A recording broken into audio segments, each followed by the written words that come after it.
নাই কেউ, এদেরও আছে 3-4টে তিলক, কেউ আবার কালো নাই দেখবেন, কে আবার এইরকম কপালে টেনে নেবে, কে আবার সেই ত্রিশূলের মতো একটা করে, কি গো, কেউ কালো নাই কেউ সাদা নাই নাকি বাবা, বহু রকম তিলক আছে। আবার একটা বাবাজি সেদিন দেখলাম একটা এই চৈতন্য রেখেছে, চৈতন্য, আর এমন সময় পিছনে একটা ওং লিখেছে, আস্তে আস্তে। আমি বললাম না আপনার কি কানে কালো নাকি?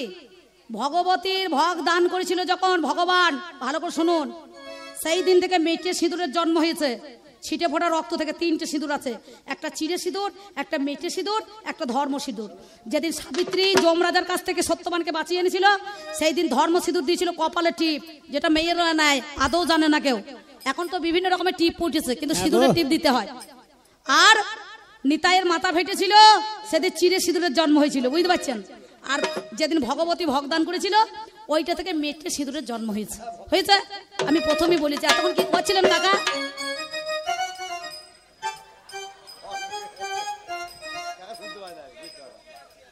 না গান শুনতে এসেছেন অম্বিকার আর এই উদয়ের, আর আমার কাকিমায়ের মানে মন পড়ে আছে নাকি?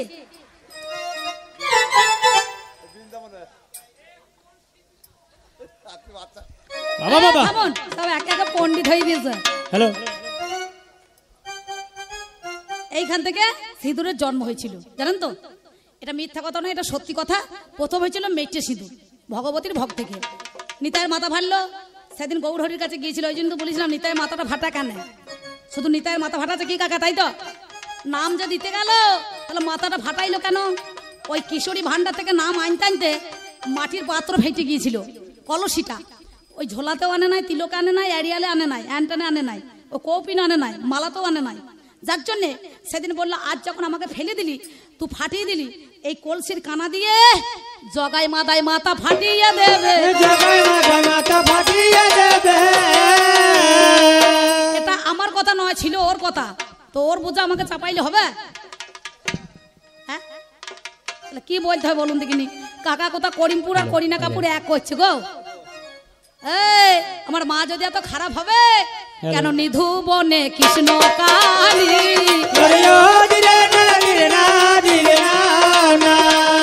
ওরে বৃন্দাবনের বনমালী, একদিন ওরে আয়ানের ভয়ে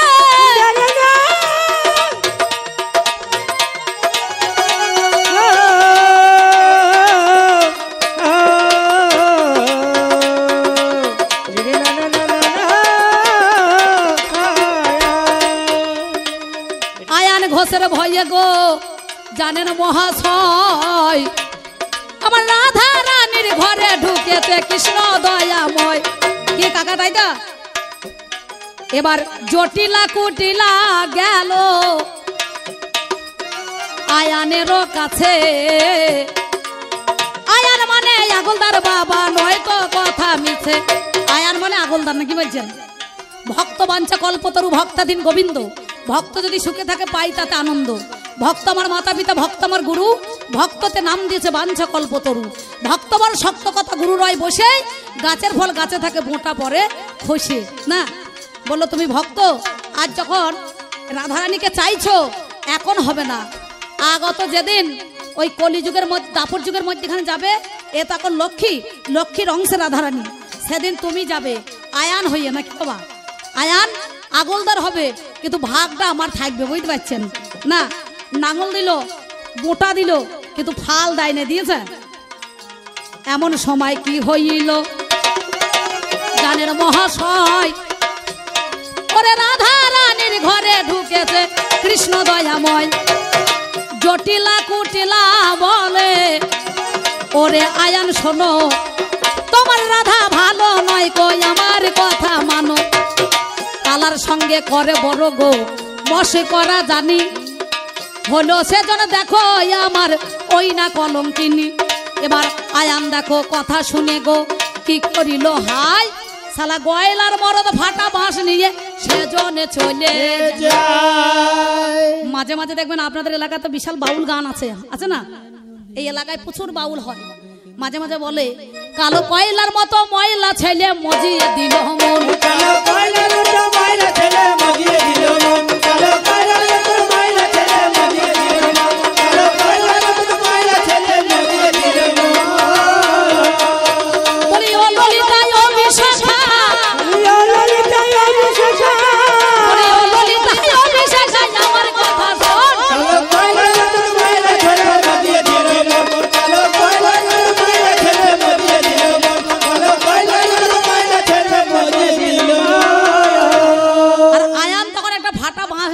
গিয়েছে মা বাবা এই বোনের আর মায়ের কথা শুনে নাকি বাবা।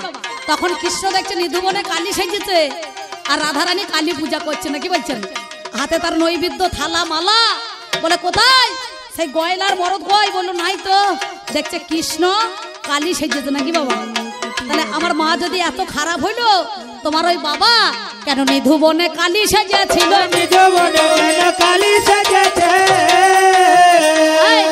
তার যন্ত্রপাতি কোথায় রাখিল,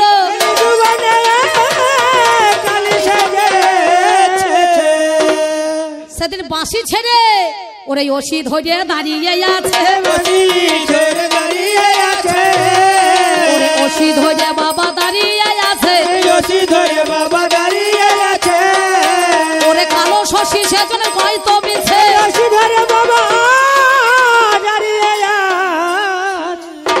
আর কিছু প্রশ্ন আছে আছে কি? টাকার বেলা সমান সমান কম বেশি নাই, আপনাদের একদিন আর আমাদের 10 দিন। যেখানেই যাই সেইখানেই বলছে অম্বিকা দি একটু গান ধৈর্য করুন, ধৈর্য করুন।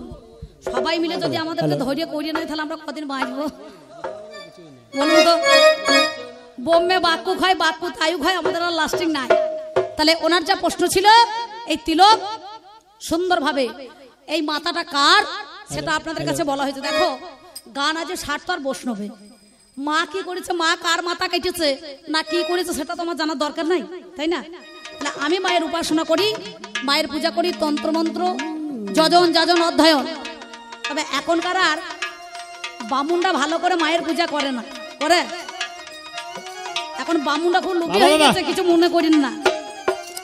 বলে এটা কি বেল, বলে মায়ের দিকে ঠেল, বলে এটা কি কলা, বলে ভরিতে বামুনের ঝোলা নাকি বলছেন, বলে এটা কি মন্ডা, বলে ঝোলাই ভরিতে গিন্নি খেয়ে হবে ঠান্ডা। বেশ বেশ 4 হাত গামছা নেবে যেন ঠাকুরের পড়া হয়, মোটা ছোটা বটে একটুখানি ছোট গামছা হইলে হবে না। দুর্বা ধান, হ্যাঁ বলে দুর্বা ধান মায়ের চরণে করই দান। এবার এদেরকে যারা ঢাক বাজাইতে পারে, ছেলে কোনো কই তোরা ঢাক বাজা, ঢাক আড়াই কাটি একটা দেখবেন ওই ঘন্টা নেবে, দিয়ে বলবো মায়ের ভোগ হবে, তোরা দেখিস না চোখ কানা হয়ে যাবে। বলে কাপড় ধরে টাঙা, বলে পিছন দিয়ে কর, মুখটা পিছন কর। বলে কেন? বলে না দেখিস না চোখ কানা হয়ে যাবে তো। বলে বেশ ঠিক আছে, কেমন ঠকাইছে দেখুন। বলে মা আমি যা করলাম আর তুমি যা দেখলে, যদি এই কমিটিকে বলি তো তোর ব্যবস্থা করবো। মা বলছে বেটা কি করবি? বলছে শোন, ছেকা দেবো, ছেকা দেবো, ছেকা দেবো, ছেকা দেবো, হ্যাঁ কি না? আর বুড়ো আঙুলটা নড়িয়ে বলে শালা আমার যা হইলে হইলে তোদের ঘন্টা হইলো। আবার অনেক অনেক বামুন আছে তলায় একবার 1 বস্তা খোল লিখে দেবে। বলে খোলটা কেন? বলে মায়ের সঙ্গে বাবা আসবে, বাবা কি একা আসবে, বুড়ো ষাঁড় আসবে, তো ষাঁড়টা 4 দিন ধরে খাবে কি? ষাঁড় তো বাধা থাকবে, সেই জন্য তলায় 1 বস্তা খোল আছে রে, তলায় 1 বস্তা খোল আছে গো, দিয়ে থুয়ে করে হিত, তার নাম পুরোহিত নাকি? রামচন্দ্র নিজে যিনি দুর্গার পূজা করেছিলেন না, রাবণ বলল যাও এই তিলক বিজয়ী রাবণ রাজা আছে তাকে নিয়ে এসো। বলে রামচন্দ্র বলে যাও হবে না। বলে কেন? বলে বৃহস্পতি গুরুপত্নী হরণ করেছে, ইন্দ্র গুরুপত্নীকে হরণ করেছে মানে অহল্যা, বৃহস্পতি ভাতৃবধূকে হরণ করেছে, চন্দ্র তারাকে হরণ করেছে। কি সবাই তো চরিত্রহীন, পুজো হবে কার জন্য? বলে ওই লঙ্কা ধামে আছে তিলক বিজয়ী রাবণ, সে বড় যোদ্ধা, বড় বীর, বিশ্ব সর্বমুনির পুত্র, তাকে নিয়ে এসো। এই রাবণই একমাত্র মনে করুন পূজা করতে পারবে না, কি বলছেন? তাহলে যার জন্যে সেই পূজা হয়েছিল মর্তের মধ্যেখানে। আজ আমার ঘরে ঘরে কালী পূজা, দুর্গা পূজা, লক্ষ্মী পূজা, সরস্বতী পূজা, মায়ের পূজা সবাই করে নাকি বাবা? বৈষ্ণবের পূজা কেউ করে না, করছে? বৈষ্ণবের পূজা কেউ করে না, কারণ বৈষ্ণবরা অনেক ছল চাতুরি হয় জানেন তো। একদিন বৃন্দাবনে আগুন লেগেছে, এক বৈষ্ণব ঢুকে পড়েছে, ছাই ছাই করছে। বলে কেন? বলো রে পাগল, বৃন্দাবনে কুকুর ঢুকেছে রাধা মাধবের ঘরে, ওই জন্য এখান থেকে আমি দেখতে পাচ্ছি। বলে ভালো। বলে ওই দেখ দাও দাও করে বৃন্দাবনে রাধা গোবিন্দের মন্দিরে আগুন লেগেছে, এখানে আমি কুমন্ডলে জল দিয়ে ছিটিয়ে দিচ্ছি। বলে ভালো। তো সে শিষ্যটা খুব চালাক, ভাতের ভেতরে মাছ ভরি দিয়ে দেখি, বড় কাতলা মাছের মাথা ভাতের ভেতরে ভরে দিয়ে ভাত ঢাকা দিয়েছে, কটা সবজি সাজিয়ে দিয়েছে উপরে, ঘি, লেবু, নুন, ভেন্ডি ভাজা, পটল ভাজা, উচ্ছে ভাজা, আলু ভাজা, এসব বেগুন ভাজা দিয়ে খাইয়েছে। বলে বড় মাছ নিল তো, আমার তো মাছ দেয় না। বলে মুড়ো ঝাঁটা দেখেছো? বৃন্দাবনে আগুন লেগেছে, কুমন্ডল জল দিয়ে এখান থেকে ছিটিয়ে দেখতে পেয়েছো? কোথা কুকুর ঢুকেছে সেটা দেখতে পেয়েছো? আর আর ভাতের ভেতরে মাছ ভরা আছে, নামুনের বেটা দেখতে পাইছো না? বলে হারি বাহ বাহ বাহ। তা এইরকম যদি বৈষ্ণব থাকে গন্ডগোল লেগে যাবে। আপনারা যেটা ভালো মনে করবেন সেইটা নিয়েন। যদি ভাবেন কেউ মায়ের ভক্ত হবেন তাহলে মাংস পাবেন, মদ পাবেন, মুদ্রা পাবেন, মন্থন পাবেন, পঞ্চমকাল সাধন সাধন সমরে বলিবারে বারে যেও না রে মন পতন হওয়ার তরে। সাধন সমরে বলিবারে বারে যেও না রে মন পতন হবার তরে। সাধন সমরে বলিবারে বারে যেও না রে মন পতন হবার তরে। ওই দেখ ভগে দিয়ে বান সাধু পঞ্চবান, আর ভগে দিয়ে বান সাধু পঞ্চবান, ভগে দিয়ে বান সাধু পঞ্চবান, সন্ধান কর মোর জানি গুরুর দ্বারে। সাধন সমরে বলিবারে বারে যেও না রে মন পতন হবার তরে। সাধন সমরে বলিবারে বারে যেও না রে মন পতন হবার তরে। সাধন সমরে ওই দেখ উলঙ্গিনী নারী হয়েছে খারা, দিতেছে জানি গো সেজন পাহারা। উলঙ্গিনী নারী রয়েছে খাড়া